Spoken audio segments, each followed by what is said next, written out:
sido una arquitectura más bien sencilla, así no sea muy compleja. También pilló que el Código Técnico de la Edificación, que fue una normativa que entró en vigor, pilló también en ese periodo. Entonces muchos constructores construyeron más rápido para poder evitar la vigencia de esa normativa, que era mucho más restrictiva, de mejores calidades, pedía muchas más cosas. Entonces aprovecharon también muchos para quitar, o sea, para hacer mucha más obra, vamos a decir, de peor calidad. No, sobre todo por tema de aislamiento, por tema de eficiencia energética, cumple por mucho más aislamiento, están mucho más aisladas, mejor aisladas las viviendas, cumple mejor normativa contra terremotos, y es todo una normativa mucho más, vamos a decir, restrictiva en cuanto a la calidad, es decir, mucha más calidad para darle a la vivienda. Antes se construía bajo otra normativa que era mucho más liviana. Sí, no, a ver, era como cosa rápida, ¿no? Había que hacer mucho, se utilizaban materiales prefabricados, mucho ladrillo, mucho lo que es mortero, y eran pues duples muy, o sea, de rápida ejecución y de fácil terminación, vamos a decir, ¿no? Entonces, bueno, los diseños ya dependen de cada uno, porque había distintos diseños, pero siempre se recurría a una morfología, sobre todo, que se basara en que fuera rápida y que fuera ágil de construir, que no tardara mucho tiempo en hacerse. En Torrevieja lo que se vendía era para vivir ahí, sobre todo enfocado a extranjeros o gente mayor que quería jubilarse o quedarse a vivir aquí en España, en concreto en Torrevieja. Entonces estaba más pensado para ese perfil de cliente. De hecho, sé que algunas empresas hacían acuerdos con aseguradoras para ese plan de jubilación que le correspondía cuando se jubilaban, se lo pagaran en especies en forma de vivienda aquí en Torrevieja. Entonces realmente muchas veces las viviendas no se las vendían realmente al propietario, sino a la aseguradora, en lotes que luego la aseguradora asignaba a su asegurado.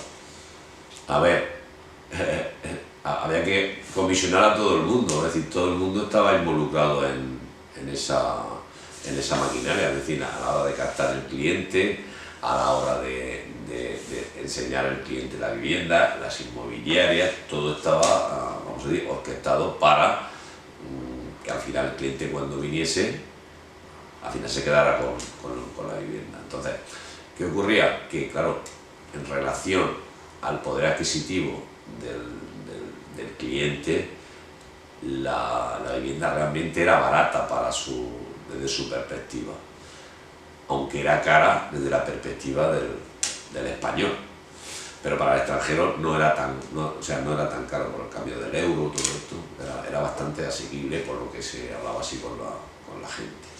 Lo que ocurre, claro, que cuando vendían a una aseguradora no vendían un duple, ni dos, ni tres, vendían cientos de duples.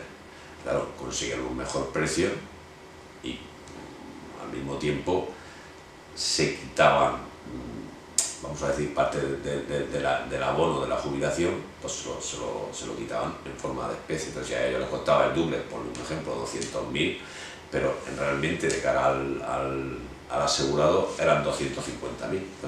También ganaban en esa operación, tanto la aseguradora como la promotora, ¿no?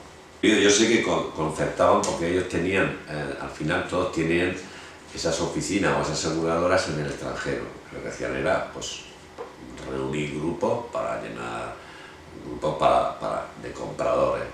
Exactamente no sé cuál era el proceso, es decir, no sé si tenían obligatoriedad de comprar o no, no sé hasta qué punto, eso ya la letra pequeña no la conozco, pero sé que venían, fletaban aviones al aeropuerto de Alicante, y de allá los cogían en autobús, les enseñaban, hacían un tour ya que estaba especificado, les enseñaban pues, las promociones que se estaban haciendo, las que se habían hecho, les enseñaban también el entorno de Torrevieja, porque al final, como era gente que se iba a quedar a vivir aquí, pues les enseñaban un poco todo. Pues ahí ya se hacía prácticamente la venta, se firmaba un poco, pues sobre todo el compromiso, que luego ya la escritura y demás se haría más adelante, y luego lo volvían a llevar al aeropuerto y lo llevaban otra vez a su país. Ese era un poco el proceso.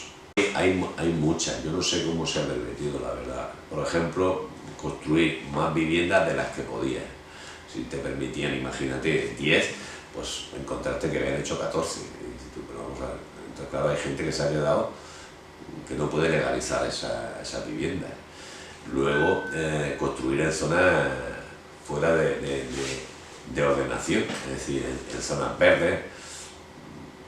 También pues han quedado los propietarios con no poder regularizar esa situación. Y luego también, sobre todo en la calidad de la obra, pues no poder entrar los coches en el parking, techos demasiado bajos,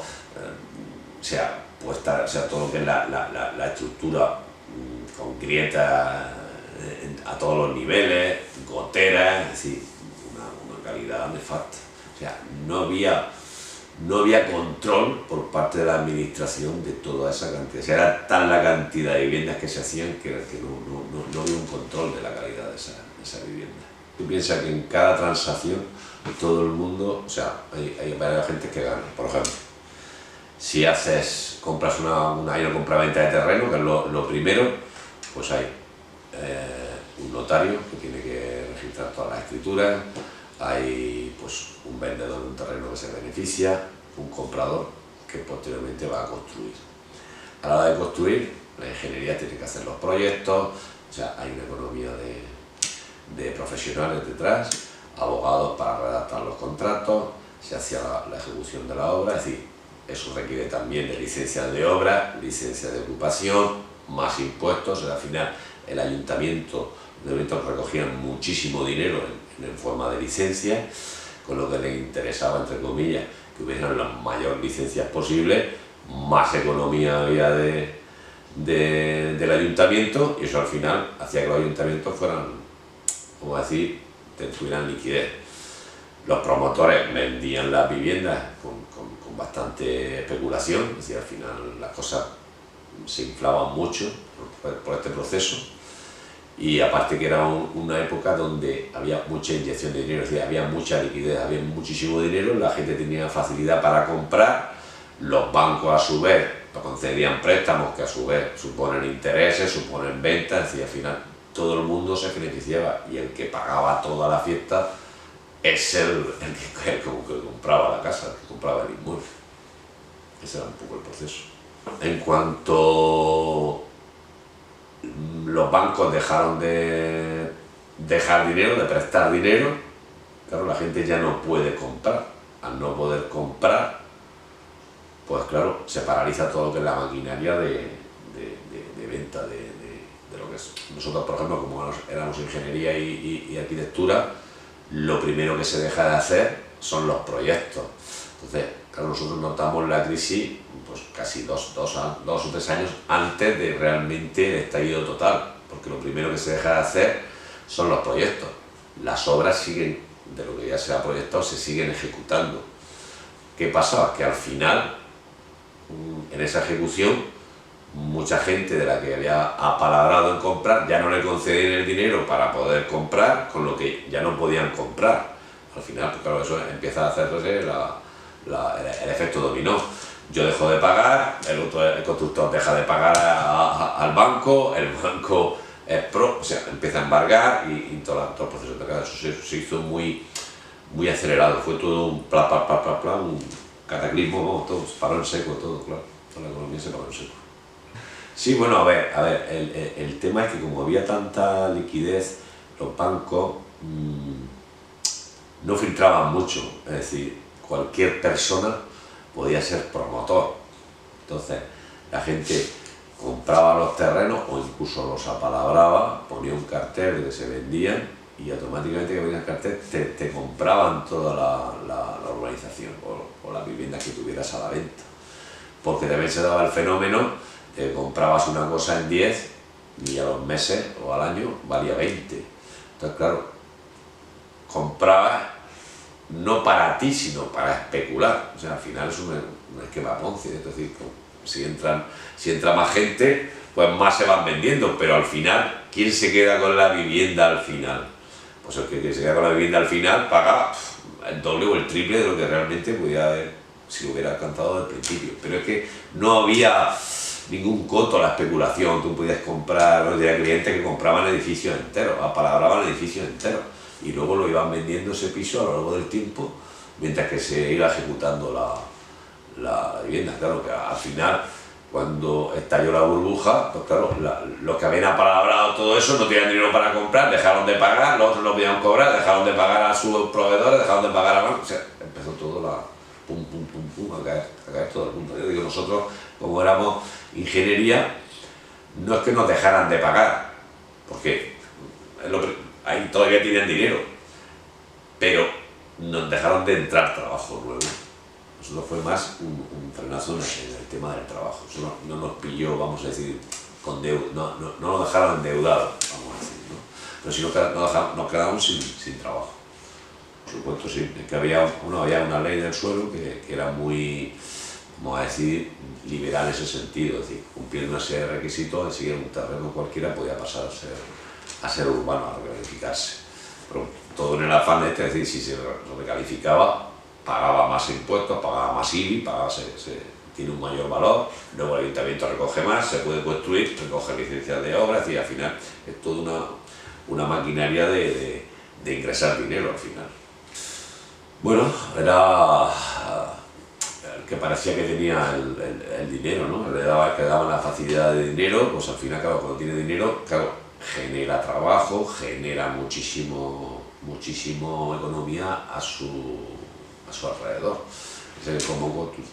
Es el que compra los solares, es el que hace la construcción, es decir, albañiles, fontaneros, electricistas, todos los oficios van detrás de esa máquina. Era al final el que vendía la vivienda, era al final el que te pedía también los préstamos al banco, es decir, la figura era el centro de esa maquinaria, de ese motor, de ese movimiento económico. Y piensa que al final ellos podían hacer, o sea, a ver, también en esa economía se movía muchísimo dinero negro, vamos a decir, ¿no?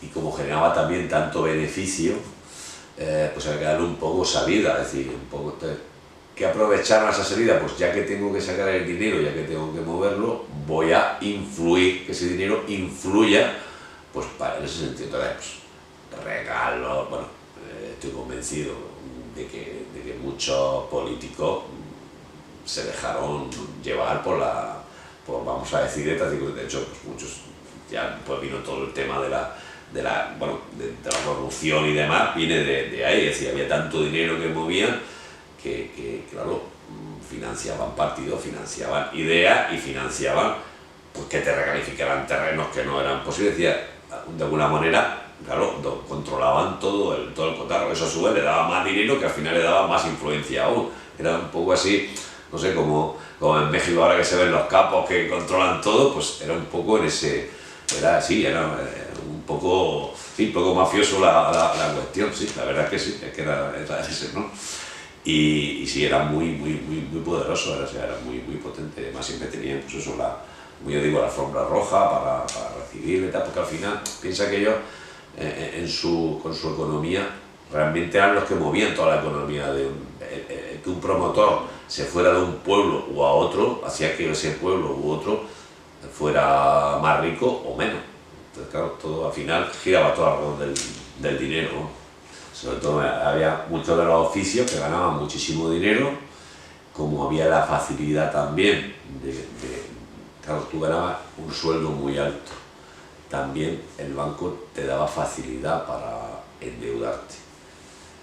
Pues yo conozco gente que le han dado el 120% del valor de la vivienda para que se compren coche, para que se compren casa, para que se compren los muebles, se vayan de viaje de novio, con los sueldos que tenían, en principio podían hacer frente, pero cuando estalló la burbuja, los sueldos o se hundieron o te fuiste al paro, ya no podías pagar ese préstamo, te quitaron el coche, te quitaron la casa, te quitaron todo. Lo que es la construcción, al no ser el motor, pues ya no se requerían fontaneros, ya no se requerían electricistas, ya no se requerían yeseires, no se requerían albañiles, entonces claro, todo eso se quedaron, no sabían hacer otra cosa. Entonces, también tardaron en darse cuenta de que no iba a volver la construcción. que tenías que reciclarte en otras cuestiones. De hecho, nosotros mismos, claro, al no tener trabajo, tuvimos que reciclarnos y reinventarnos en otra salida. Al final, como ingenieros, bueno, pues tenemos otras salidas y hay otras funciones. En este caso, como vino la crisis y lo que había no era necesidad de construir, sino de ahorrar en costes a todos los niveles, pues nos especializamos en una empresa de ahorro energético, con eficiencia energética, en ese sentido. Entonces, pues bueno, por ahí salimos. Bueno, bien. Pero hay gente que no, claro, al no tener la suficiente educación, pues no le costaba mucho integrarse otra vez en el sistema. Entonces, todo eso lo hemos ido pagando estos años hasta que, bueno, creo que ya eso ya pasó a la historia. Yo lo que percibo es que el pícaro español, vamos a decir, pues está más representado por esta zona, ¿no? Es decir, eso que tú dices, ¿no? Es decir, oye, pues aprovechar la ola sin demasiada ética, vamos a decir, oye, pues esto es lo que si no lo hago yo, lo va a hacer otro. Al final, con esa excusa, con ese pretexto, pues al final todos entrábamos en ese movimiento. Pero bueno, al final también el español, la picaresca española, tiene su lado malo, pero también tiene su lado bueno, es decir, en el sentido de que al final pues se busca la vida. De ahí, por ejemplo, salió que las mayores constructoras del mundo son españolas, pues construyeron tanto en España y tal, que se hicieron súper profesionales. Entonces, las grandes supieron salir fuera y supieron construir como por el Canal de Panamá, la AVE a la Meca, o sea, obras impresionantes las han hecho empresas españolas también debido a eso. Es decir, que tiene siempre dos lecturas, ¿no? El tema de la picaresca, pero por otro lado también el tema de la experiencia y de aprovechar que has hecho algo que nadie más ha hecho en el mundo a ese nivel. Nosotros estábamos a niveles de que construíamos más que nadie en el mundo. Entonces, claro, de ahí nacieron empresas que son constructoras mundiales y de hecho están en todo el mundo, claro. Yo recuerdo muy poca, poquísima, no sé qué porcentaje sería, pero muy poquita, muy poquita. Por esto que te digo, porque como había tanta facilidad para conseguir dinero en el banco, pues yo creo que los organismos públicos se olvidaron un poco de esa parte, de que había gente que no podría pagar una vivienda o no tenía medios, o que esto al final había cosas que se veían venir que iba a estallar. Es decir, no podía ser que subía, o sea, el ritmo con el que subían los precios de las cosas no tenía nada que ver con el ritmo al que subían los sueldos, y al final eso iba a estallar. Pero nadie hacía nada, ¿no? Es lo que hablábamos, siempre decía nadie, a ver quién se atreve a parar la fiesta cuando está todo el mundo de fiesta, quién se tendría a parar. Pues eso era un poco la cuestión. Tuvieron que venir Lehman Brothers y demás, fueron los que al final pararon la fiesta en seco, ¿no?